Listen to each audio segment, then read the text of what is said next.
नमस्कार, मैं केशव आपका करियर प्लेस एकेडमी के चैनल पर स्वागत करता हूं। आज जो हम डिस्कस करने जा रहे हैं वो है टेस्ट नंबर 342। तो टाइम वेस्ट ना करते हुए क्वेश्चन की शुरुआत करते हैं। क्वेश्चन नंबर 51 से स्टार्ट करते हैं।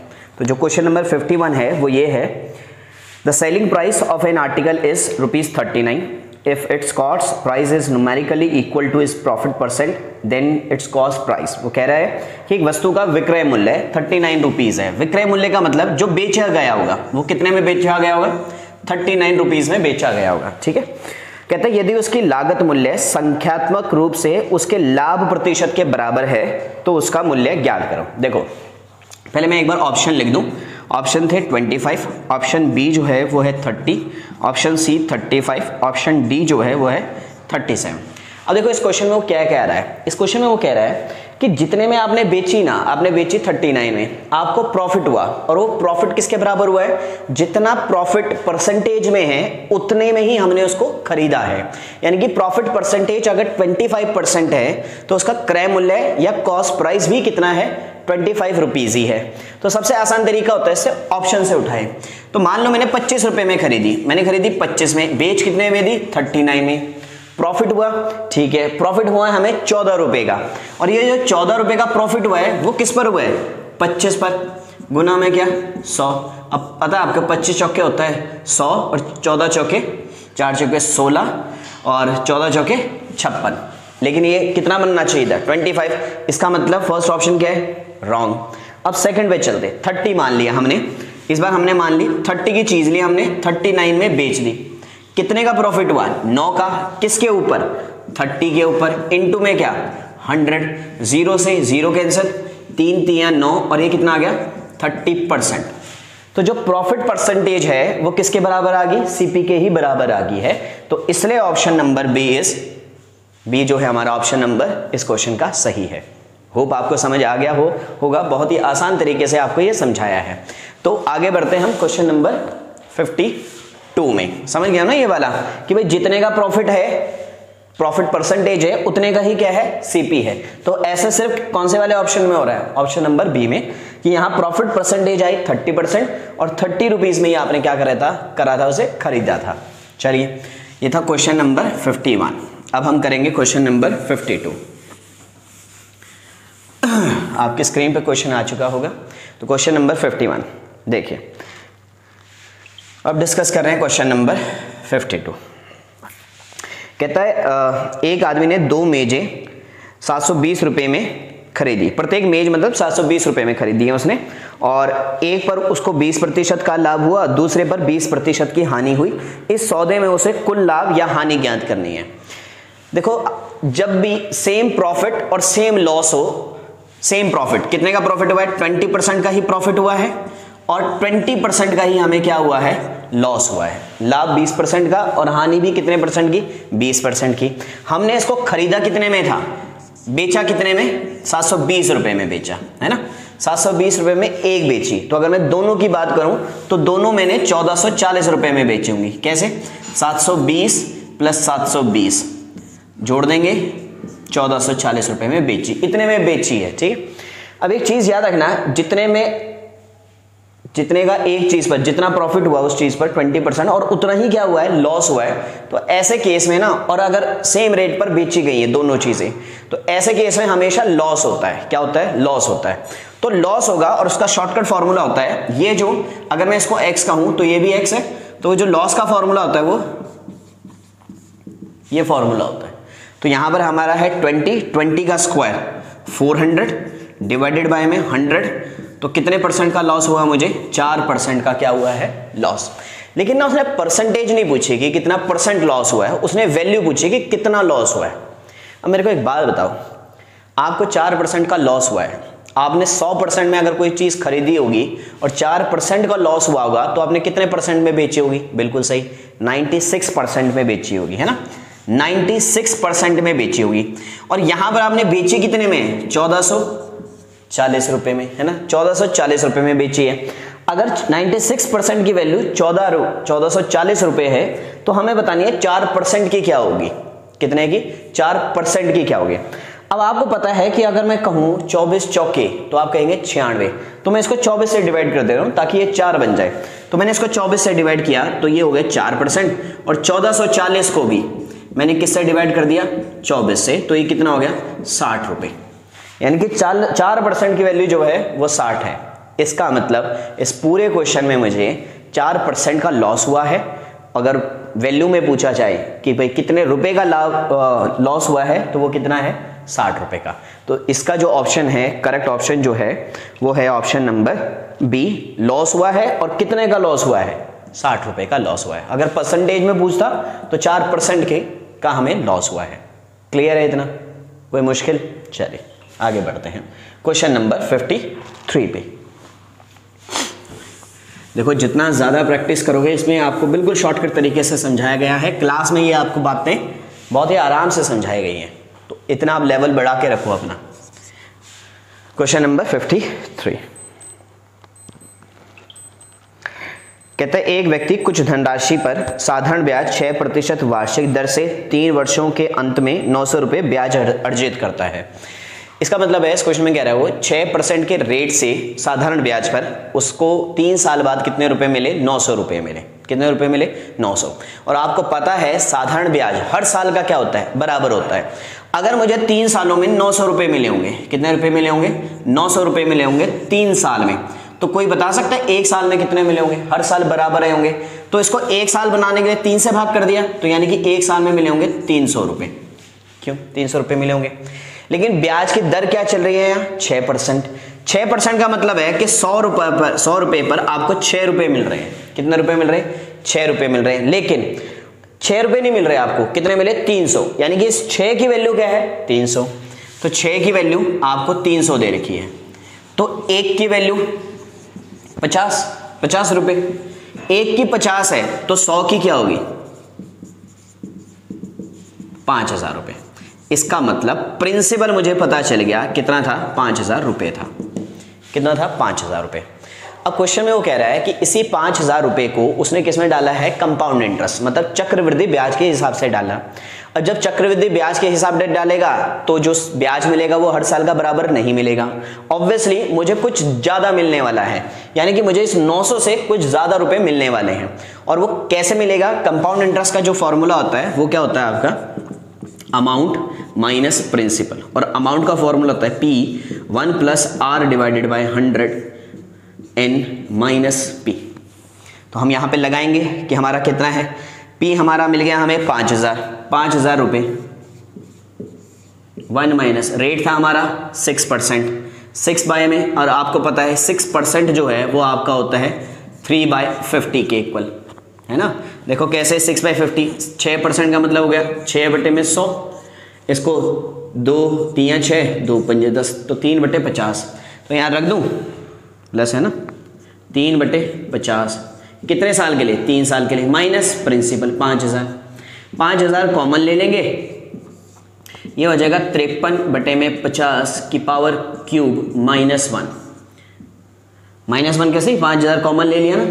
और इसको सॉल्व करने के बाद, इस कैलकुलेशन को सॉल्व करने के बाद आपके पास आ जाएगा 955 रुपये 8 पैसे। 955 रुपये 8 पैसे। ये कैलकुलेशन सॉल्व करने के बाद 53 का क्यूब, 50 का क्यूब, -1 करेंगे और मल्टीप्लाई बाय 5000 करेंगे तो आपके पास आ जाएगा 955 रुपये 8 पैसे। अब मेरे को ये बताओ, यहाँ कितने मिल रहे थे, 900 रुपये, यहाँ कितना मिल रहा है, 955 रुपये 8 पैसे। तो कितना एक्स्ट्रा ब्याज मिला, तो आप कहेंगे सर 955.08 में से माइनस कर दूंगा मैं 900, और जब ये माइनस करूंगा तो मेरे पास आंसर क्या आ जाएगा, 55.08, जो कि आपका ऑप्शन नंबर सी है। क्लियर है, बहुत आसान था। हमने सिंपल सा किया, हमने सबसे पहले प्रिंसिपल निकाला, प्रिंसिपल हमारा 5000 आया, कंपाउंड इंटरेस्ट का फॉर्मूला लगाया, हमने कंपाउंड इंटरेस्ट निकाल दिया, और कंपाउंड इंटरेस्ट में से हमने अपना मूलधन क्या कर दिया, सिंपल इंटरेस्ट क्या कर दिया, माइनस कर दिया, तो मेरे पास क्या आ गया, वो डिफरेंस आ गया उन दोनों का। क्लियर है बात, ठीक है। चलिए आगे बढ़ते हैं, क्वेश्चन नंबर 54। आपको नहीं समझ आया तो एक बार वीडियो को पीछे करके आराम से देख लीजिएगा ताकि आपको और अच्छे से क्लियर हो जाए।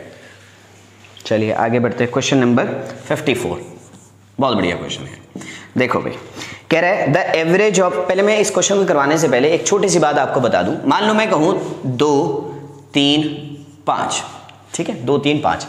अगर मैं कहूं 3 और 2 5 और 5 10, मैं इन तीनों संख्याओं के टोटल की बात कहूं तो आप कहेंगे कितना आएगा? 10 आएगा। अगर मैं इन दो संख्याओं के टोटल की बात कहूं तो आप कहेंगे 5 आया, और इन दो संख्याओं की बात करूं तो कितना आया? 8 आया, है ना, ठीक है। ये 2 करी तो 5, ये 2 करी तो 8। अब ध्यान से समझना, ये वाला नंबर ना इसमें भी जुड़ा हुआ है और इस वाले में भी जुड़ा हुआ है, 2 बार ऐड हुआ है ना। तो 8 और 5 13, इन दोनों का टोटल कितना आ गया? 13 आ गया। और इस सारे का टोटल कितना था? 10। अगर मैं इन दो के टोटल से ये वाला पूरे का टोटल क्या कर दूं? माइनस कर दूं, तो जो नंबर 2 बार ऐड हुआ है वो आपको फाइंड आउट हो जाएगा। क्लियर है इतनी बात? ठीक है। अब क्वेश्चन नंबर 54 करते हैं। अगर ये कंसेप्ट आ गया तो बहुत बढ़िया बात है, आपको मतलब आधा क्वेश्चन तो समझ आ ही चुका है। चलिए शुरुआत करते हैं। कहता है the average of 15 number is 7। 15 number का जो एवरेज है, यानी कि 15 संख्याएं रही होंगी, बट्टे में 15 रहा होगा और क्या आएगा? 7 आया होगा, है ना, इतना आया होगा। तो इन सब संख्याओं का टोटल, जितनी भी ये 15 संख्याएं हैं, इन सब का टोटल क्या आया होगा? तो मैं कहूंगा 15 सत्ते 105। तो सारी संख्याओं का टोटल, सभी संख्याओं का योग, सभी संख्याओं का योग, तो आप कहेंगे 15 गुना 7 बराबर 105। कितना आया होगा? 105 आया होगा, ठीक है। अब उसने कहा कि प्रथम 8 संख्याओं का औसत, पहली 8 संख्याओं का औसत कितना दे रखा है? 6.5। तो प्रथम 8 संख्याओं का योग कितना आया होगा? तो आप कहेंगे 8 गुना 6.5, यही तो आएगा।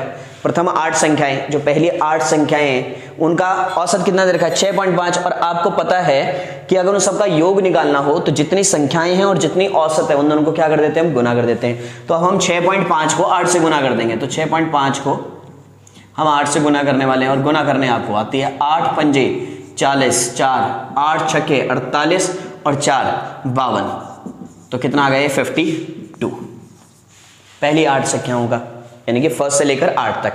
कहता है उसके बाद कहता है वो अंतिम 8 संख्याओं का। देखो टोटल संख्याएं हैं 15, पहली 8 और अंतिम 8, यानी कि जो 8वीं संख्या है वो कितनी बार ऐड हो रही है? 2 बार ऐड हो रही है एक संख्या, है ना।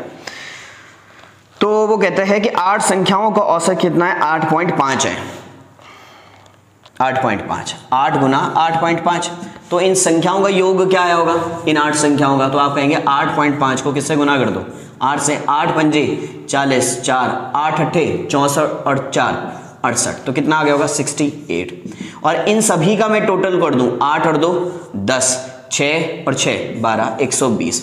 इन सभी का टोटल क्या आया होगा? 120।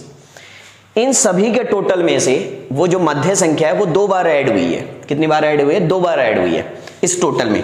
तो पूरे के टोटल से, पूरे का टोटल कितना? 105। 120 में से मैं 105 घटा दूंगा तो कितना आ जाएगा? 15। तो वो जो माध्य संख्या होगी वो कितनी होगी आपकी? 15। कितनी होगी? 15 होगी, ठीक है। क्लियर है ना। मैं थोड़ा छोटे में समझा देता हूं। मान लो जो A B C D और E है, तो ये माध्य संख्या होगी बिल्कुल बीचों बीच की। एक बार इन सब का टोटल, एक बार इन सब का टोटल, और एक इन सब का टोटल। तो इन दोनों के टोटल में से अगर मैं ये पूरा वाला टोटल माइनस कर दूं तो कौन सी वाली संख्या आ जाती है? ये माध्य वाली संख्या आ जाती है, एकदम बीचों बीच वाली संख्या आ जाती है। क्लियर है बात? और भी तरीके इस क्वेश्चन को करने के, पर अभी आप ये वाला समझ लीजिएगा, ठीक है। 54 क्वेश्चन नंबर 55 पे पढ़ते हैं। Question number 55। तो क्वेश्चन नंबर जो 55 है वो ये है, the sum of 3 numbers is 121। तीन संख्याएं हैं। मान लो हमने पहली A, दूसरी B और तीसरी C मान ली, तो इन सब का सम कितना है? 121 है। कहते हैं द रेशियो ऑफ, कहते हैं दूसरी और तीसरी का अनुपात, दूसरी और तीसरी का, यानी कि B/C कितना दिया हुआ है आपको? B/C दिया हुआ है आपको 9/6, दूसरी और तीसरी का। फिर वो कहता है पहली और तीसरी का, पहली और तीसरी का, यानी कि A/C आपको कितना दिया हुआ है? 1/4, 1/4 दिया हुआ है। तो वो आपसे पूछ रहा है दूसरी संख्या है, दूसरी संख्या बतानी है आपको। तो दूसरी संख्या का मतलब मुझे B की वैल्यू निकालनी है। वो निकालने के लिए मैंने तीनों का रेशो निकाला, ए बी रेशो सी, तीनों का रेशो निकाल रहा हूं। तो वो करने के लिए मुझे ए को क्या, सी को क्या करना पड़ेगा, सेम करना पड़ेगा। अब सी को सेम करने का तरीका है कि सबसे आसान तरीका तो यही है कि आप इसको गुना कर दो 4 से और इसको गुना कर दो 6 से, या ऐसा नंबर देख लो जिससे ये दोनों क्या हो जा रहे होंगे, कैंसिल हो जा रहे होंगे। चलो पर हम बिल्कुल आसान तरीके से समझने के लिए इसको गुना कर रहे हैं किससे, 4 से। तो इस सारे को हमने गुना कर दिया 4 से और इस सारे को गुना करेंगे हम 6 से, ठीक है। तो 4 से गुना किया, 9 चौके 36 लिख दिया, 6 चौके 24, ये भी 6 चौके 24 और 6 एकम 6। तो जो बी की वैल्यू है, बी 9 चौके 36 किसकी आएगी, बी की आ जाएगी ना, 9 चौके 36 और 6 चौके 24 और ये 6 एकम 6 और 6 चौके 24। तो जो ए है वो कितना है 6, जो बी है वो 36 और जो सी है वो कितना है 24। लेकिन उसने मुझे क्या कही हुई है, दूसरी संख्या, ठीक है। दूसरी संख्या का मतलब है मुझे 36 की वैल्यू निकालनी है। अच्छा देखो करते हैं तो काट दो, जैसे वो 6 से कट रहा है तो 6 कम 6, 6 चौके 36, 6 चौके 24 है ना। अब ध्यान से सुनना, इन सब का टोटल 6 4 10 और 1 11 है, 11 टोटल है। लेकिन क्वेश्चन में टोटल क्या 121, तो यानी कि 1 की वैल्यू कितनी होगी 11, 1 की 11, तो हमें बतानी है दूसरी संख्या। तो 6 की वैल्यू क्या होगी, तो आप कहेंगे 6 की वैल्यू होगी सर 66। तो इसका जो ऑप्शन है वो है ऑप्शन नंबर डी, 55 का option number D is the correct answer. Clear है ना, आपको यही अभी आपका रेशो वाला चैप्टर चल रहा था, होप कि आपको ये बहुत आसानी से समझ आ चुका होगा। चलिए आगे बढ़ते हैं हम क्वेश्चन नंबर 55 पे।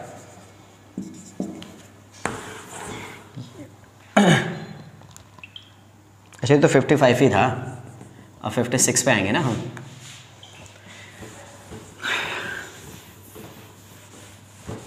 क्वेश्चन नंबर 56 पे आते हैं, ठीक है। तो क्वेश्चन नंबर जो 56 है वो ये है, कहते हैं 2 नंबर आर इन रेशो 3:5। दो नंबर किस रेशो में, 3:5 में है। And their LCM is 75। इनका जो एलसीएम है, एलसीएम वो कितना है 75, लघुत्तम समावर्त। और हमने जो बताना है वो बताना है इसका एचसीएफ। क्या बताना है हमें, इसका एचसीएफ बताना है। तो देखो मेरी बात सुनो, इन दोनों संख्याओं का एलसीएम क्या होगा 15। 15 की वैल्यू क्या दे रखी है 75, तो 15 3 45, 15 चौके 60, 15 पंजे 75, 5 पे कटा। 1 की वैल्यू 5, तो 3 की वैल्यू 15, 5 की वैल्यू 25। अब देखो एचसीएफ निकालना है। एचसीएफ होता है हाईएस्ट कॉमन फैक्टर। सबसे आसान तरीका क्या होता है, हाईएस्ट कॉमन फैक्टर सबसे आसान तरीका क्या होता है, इन दोनों के बीच का गैप देख लो। तो आपने देखा इन दोनों के बीच का गैप कितना आ रहा है 10। इस नंबर से देखो क्या ये दोनों कट जाते हैं, नहीं कटते, है ना, नहीं कटते, नहीं करते। तो आपने क्या करा, इसके फैक्टर बना दिए, इसके गुणनखंड देख ले कि कौन कौन है। तो आपने देखा इसका जो है वो है 1 10, ये खुद है, एक है 5, एक है 2 और एक है 1। अब देखो 10 तो इनको भाग नहीं कर रहा, तो 10 तो हम लेंगे नहीं। हमने देखा 5 इसको भी काट रहा है, इसको भी काट रहा है, दोनों को कैंसिल कर रहा है। तो इसका जो एचसीएफ हो गया, इसका जो एचसीएफ हो गया वो हो गया 5। अब ये तो उनके लिए है जो बहुत स्पीड से कैलकुलेशन कर रहे हैं। देखो इसका और तरीका भी है एचसीएफ निकालने का, 15 और 25 तक तो यही तरीका है, 15 और 25। तो आपने देखा दूसरा तरीका क्या होता है एचसीएफ निकालने का, जरा ध्यान से देखना। पहले वाला तरीका क्लियर है ना, पहले वाला तरीका मैं एक बार दोबारा बता देता हूं। इन दोनों को देखा गैप कितना है 10, 10 से ये दोनों भाग नहीं होती, मतलब एचसीएफ 10 नहीं है। फिर हमने देखा कि भाई 10 को और कौन कौन से नंबर है जो 10 को कैंसिल कर देंगे। तो हमने कहा 5, एक 10 तो खुद होगा, 10 तो मैं लूंगा ही नहीं, एक 5 खुद होगा, एक 2 होगा और एक कौन होगा 1। तो आपने देखना है सबसे बड़े वाला 5 देखा, तो 5 से ये दोनों क्या हो जा रहे हैं, कैंसिल हो जा रहे हैं। तो इसका एचसीएफ सीधा सीधा क्या होगा 5 होगा, ठीक है। एक तरीका तो ये एचसीएफ निकालने का। अगर मैं बिल्कुल बेसिक से तरीके पे जाऊं, इसका फैक्टर बनाऊं, तो फैक्टर बनेंगे 15 के 5 गुना 3 गुना 1 और 25 के बनेंगे 5 गुना 5 गुना 1। अब आपने देखना है बड़े से बड़ा नंबर देखना है कॉमन, तो इसमें बड़े से बड़ा नंबर कॉमन क्या है 5, तो आपने लिखा 5, है ना, क्लियर है। तो इसका जो एचसीएफ आ गया हाईएस्ट कॉमन फैक्टर वो कितना आ गया 5। एक तरीका ये भी है, क्लियर है। तो इसका जो ऑप्शन है क्वेश्चन नंबर 56 का वो है ऑप्शन नंबर डी। इसका भी डी, सबके डी आ रहे हैं क्या, तुक्का भी लगा हुआ शायद, चलो इसका भी डी आ गया।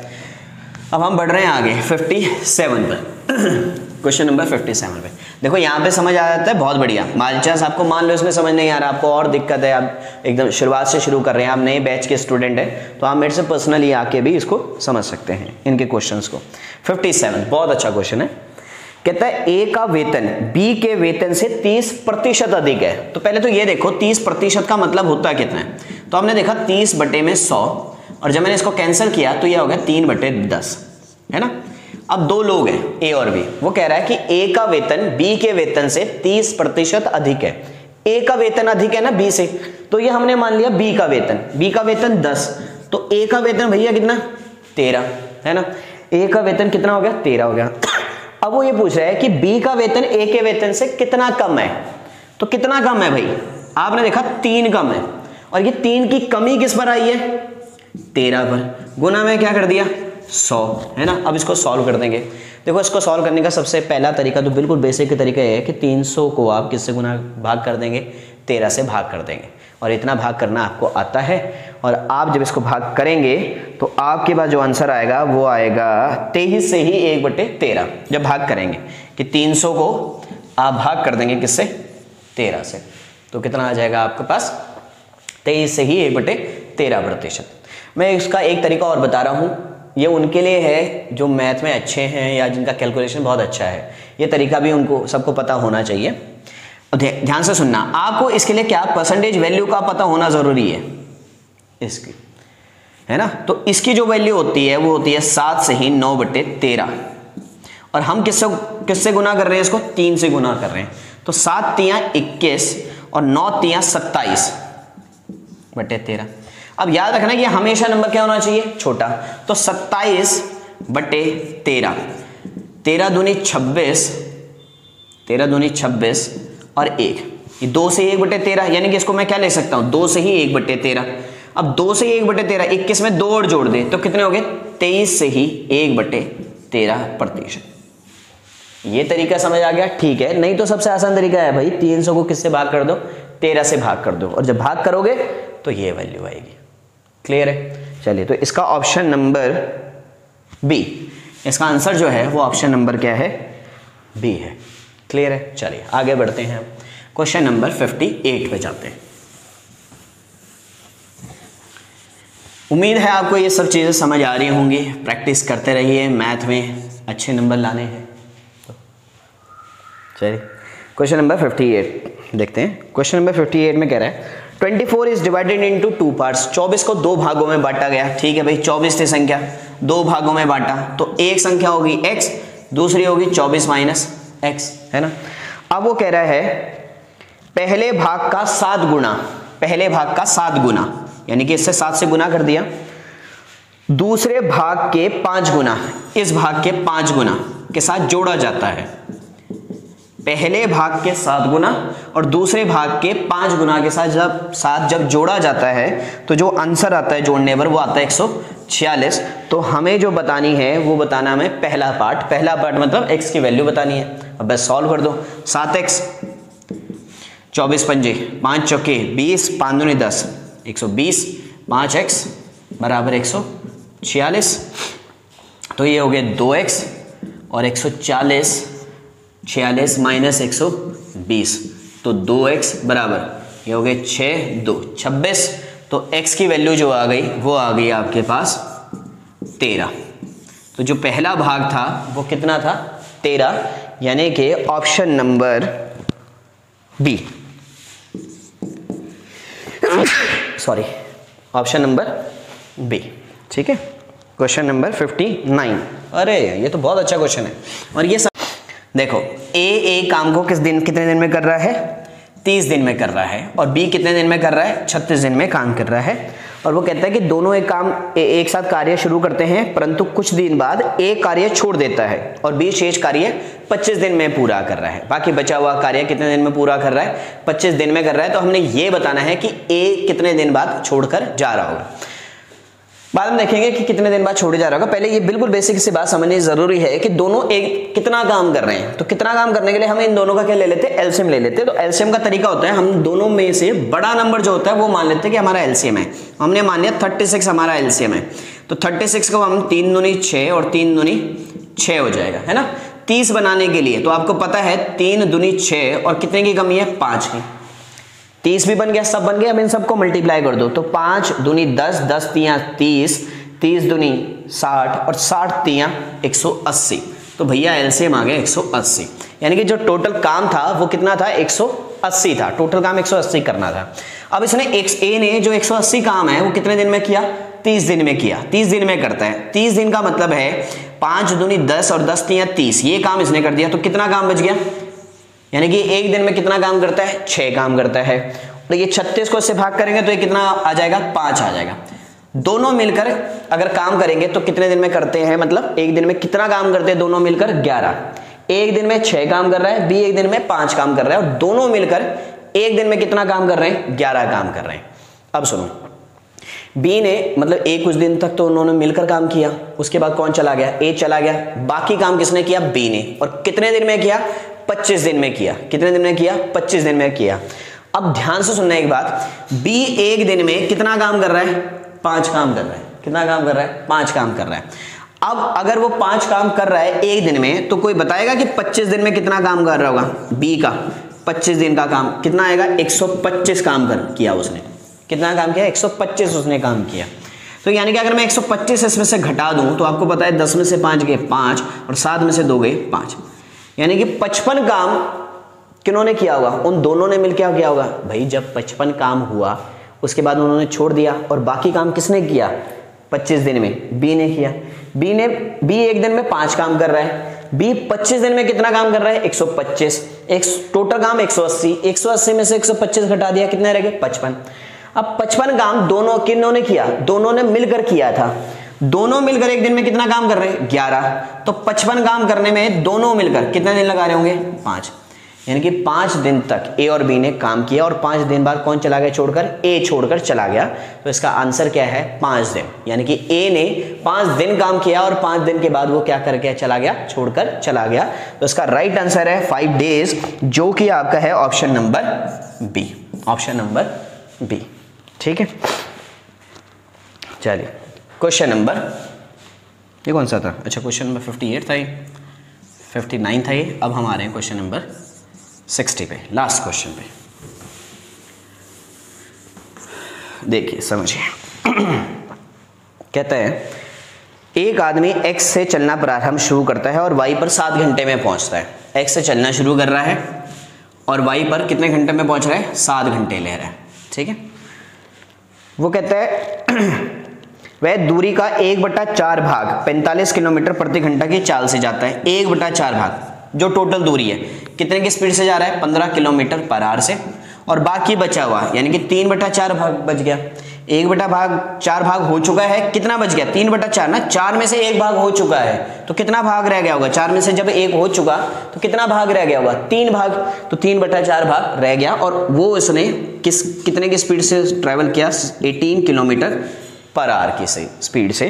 तो अब हमें ये बताना है कि दूरी कितनी है, कि दूरी कितनी है।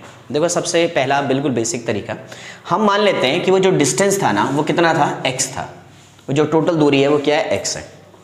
ध्यान से सुनना, इस x का 1/4 भाग तो हमने किया।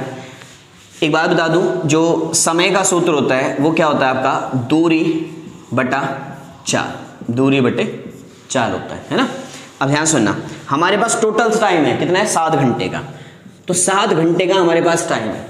देखो कुछ टाइम इसने इस दूरी को ट्रैवल करने में लिया होगा, स्पीड थी 15, कुछ टाइम इसने इसको ट्रैवल करने में लिया होगा और दोनों का जो टोटल टाइम है वो कितना है 7 है। कितना है 7 है, ठीक है। अब ध्यान सुनना, x का 1/4 भाग इतनी दूरी किस चाल से चली 15 की, तो चाल से भाग कर देंगे, तो भाग कर दिया 15 से, प्लस एक टाइम ये लिया इस दूरी को ट्रैवल करने में, इस दूरी को x/4 की दूरी को ट्रैवल करने में इतना टाइम लिया है, इतना समय लिया। फिर 3/4 पूरी दूरी का 3/4, तो 3/4 x को कितने की स्पीड से 18 की, तो इतना समय लगेगा। मिलकर कितना आ जाएगा ये 7। अब ऐसे इसको सॉल्व करना है तो मैं दोनों में से क्या कॉमन ले लूँ 4 कॉमन ले लूँ, उधर भेज दूँ, ठीक है, और x भी कॉमन ले रहा हूँ।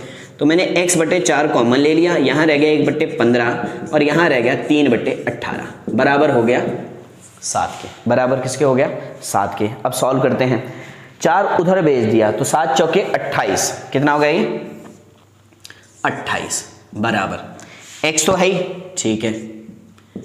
अब हमने क्या किया, 15 और 18 का क्या ले लिया, एलसीएम ले लिया। तो 15 और 18 का एलसीएम जो आएगा वो आएगा 90, 90 आ जाएगा। तो 15 पंजे 75, 15 छक्के 90, तो ये कितना आ गया 6, और 18 चौके 90, तो ये कितना आ गया 18 पंजे 90, 5 तियां 15, है ना, क्लियर है। तो 15 + 6 21, ठीक है। अब इसको सॉल्व कर रहे हैं, ये 7 इसका पार्ट था ना, ठीक है। x गुना 21 बराबर 28 गुना 90, x बराबर 28 गुना 90 बटे में 21, 7 तियां 21, 7 चौके 28, 3 तियां 9, तो 4 तियां 12, 120 किलोमीटर का दूरी थी। तो दूरी कितनी थी 120 किलोमीटर की।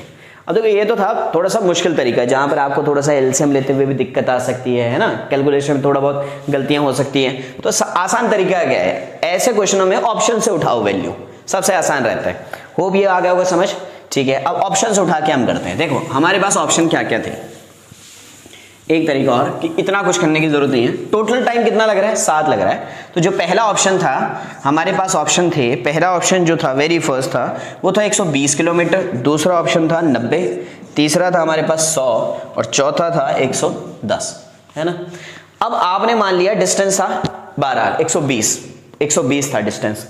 120 का 1/4 भाग, यानी कि 120 का 1/4 भाग कितना आएगा 30 होगा। 30 किस स्पीड से ट्रेवल किया उसने, 15 की स्पीड से। तो पता है ना दूरी बटे चाल क्या आता है, समय। 30 की दूरी 15 की स्पीड से, तो कितना टाइम लिया 2 घंटे का, ठीक है। अब जो बाकी बचा हुआ है 120 में से 30 तो हो गया, कितना रह गया 90 डिवाइड कितना की स्पीड से 18 की से, तो 18 पंजे 90, 5 घंटे ये। तो टोटल कितने आ गए 7 घंटे। इससे क्या आ रहा है, बिल्कुल टाइम सही आ रहा है 7 घंटे का, ठीक है। तो अब आगे चेक करने की जरूरत ही नहीं है। तो ऑप्शन नंबर फर्स्ट आपका क्या है, करेक्ट है, ठीक है। होप आपको ये समझ आ चुका होगा। चैनल पे नए हैं इसे सब्सक्राइब करें, इस वीडियो को लाइक करें, अपने दोस्तों में शेयर करें। तो मैथ का जो टेस्ट के क्वेश्चंस थे 10 वो यहीं तक हैं। मिलते हैं आपको नेक्स्ट टेस्ट में, तब तक के लिए नमस्कार।